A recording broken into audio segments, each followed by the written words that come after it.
Morning, guys. Posted a couple of pictures last night. Had a I didn't expect the response for a mini split, all the questions, but this is what we've got going on. Figured I'd go through what we did. When we put the back wall together, we reinforced it. It's got rigid foam back there. The original construction had quarter-inch Luan, almost just cardboard on the outside. There's no real structure here. There's an aluminum frame, but if we had tried to hang this split off the back wall the way it was constructed, it would have destroyed itself. So this was a plan, but we're getting into stuff here, so this is what's going on. I think when you redo a roof, I just can't imagine why you wouldn't go this way. Maybe somebody's got a reason, and that's fine. It's your camper, not mine. But we redid the back wall, took the rooftop unit off. There's no rooftop unit anywhere on this. This is a 12,000 BTU or 1 ton of cooling. It's a 110 volt unit, and at full rated capacity, basically on turbo, max cooling, max heat or anything, it draws like 9.6 amps. Pretty sure it's 9.6. The original unit was almost double that at full rated capacity. So a ton more cooling, a ton more efficient. I actually just punned there on accident, but anyway, I haven't had enough coffee yet. So 12,000 BTUs, 110 volt output, and it's hanging on the back wall. This is a mini split wall mount, screwed in the top, screwed in the bottom. Everything's lock nutted together so vibrations won't get a hold of it. It's solid. It's going to move a little bit with the trailer. I don't have the bottom bolts in yet. It'll move as the back moves, but I don't see a problem. You're not going to find a DIY video or any kind of pro videos that says this is how you hook it up to a camper, so hopefully this helps. Some installation notes, and again, this is the way I did it. I think it's the right way, but it's just based on my experience in refrigeration, because there's no recommendations on how to install a mini split on a camper. But I want to talk about the line set. We actually fired this thing up. It's already got some sweat on the lines, totally normal. I'm actually going to come in here and insulate the rest of this, get this all nice and solid. You don't want these lines to be able to vibrate. If they vibrate like this, especially as you're going down the road, it's going to stress crack, or it's going to harden right here over time, and it's going to stress crack. So we're going to get this thing super tight right here against the wall. So if it does move, the whole thing's moving all together, and it's got just a little bit of flex back and forth. I made these lines go up for a reason. There's a little bit of refrigeration oil inside this compressor, and as we're going down the road, there may be a time here, if I get this thing built the way I want to, eventually, I'm going to be able to run this thing while we're going down the road. So when we get to our camp spot, it's cool, or it's hot, warm inside, whatever. This is a heat pump, it's not just an air conditioner. So I actually eliminated, we're not going to have a fireplace in there. We almost never used it. It's a fake looking fireplace. If I want to look at a fire, I'm going to make one outside.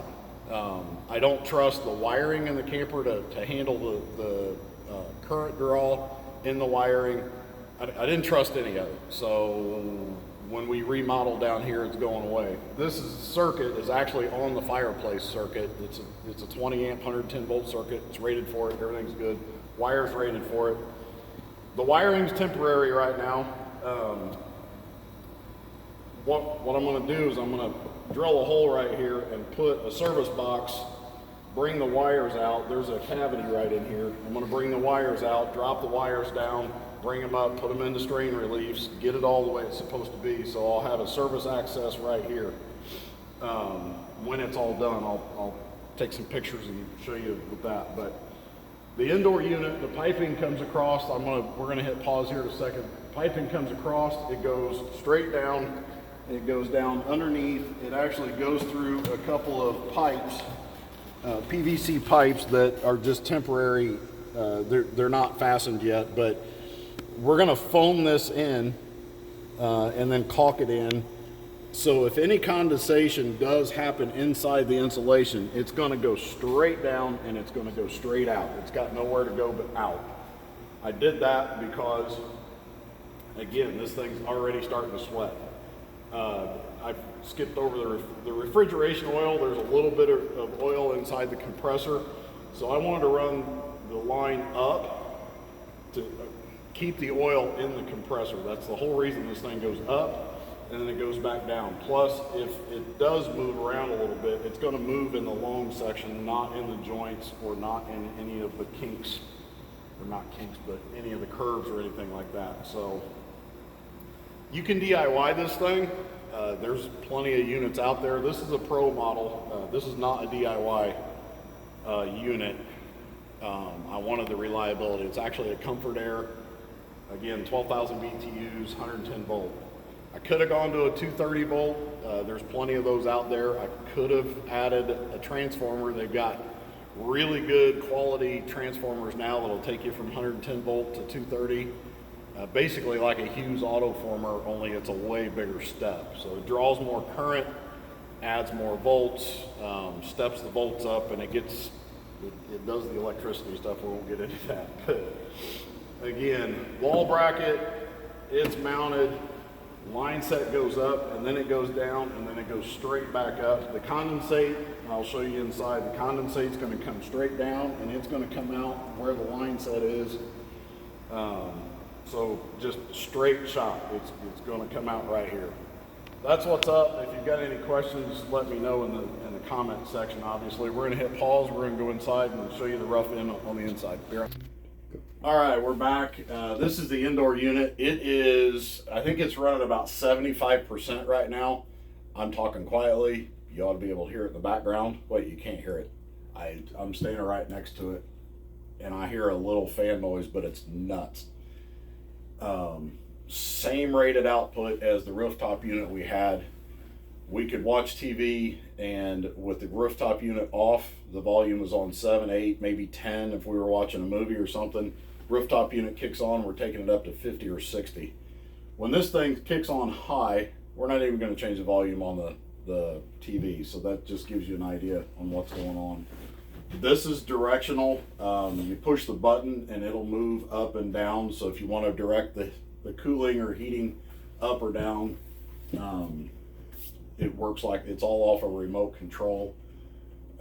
Wiring is coming in right here. Once this is not roughed in, all of this will follow. You've got your line set here. The condensate line is going to come over and go into the corner. I'm going to tie it into a rigid piece of plastic pipe so it goes straight down. So the connection will be a clamp. We've got some condensate going on. There'll be a clamp right here. There's no pressure to this. It's all gravity. I actually had a couple of questions on Facebook last night about condensate and about this unit leaking. These things are residential units. They're not made to go in campers. So the way the condensate works is it's coming from a tray right here, and then gravity feeds across, and then it's going to go down. They want these things level this way, and they want them level this way. So the drain's coming down like this.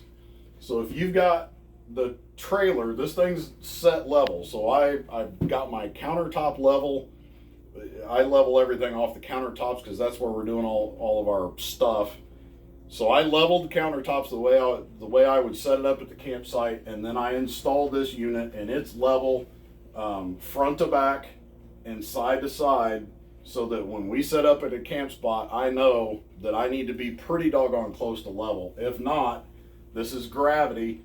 If you get it kicked off a little bit, water doesn't go uphill, and you're going to get a leak over here on this side. So there are some quirks to this thing. Again, these aren't built to go in campers. I have no idea why the camping industry doesn't go to this. A rooftop unit's just stupid. I don't care how efficient you make it. The rooftop units that they're making today just don't make any sense to me at all. This is what we did. So condensate, got to get it level. Your installation is going to be a big deal. We're actually going to put some zip ties into this, get these good and tight so they're not wiggling around. The wiring will go down. We're actually getting ready to put our panel up here. So once this is all bolted together and tight, everything's not going to move.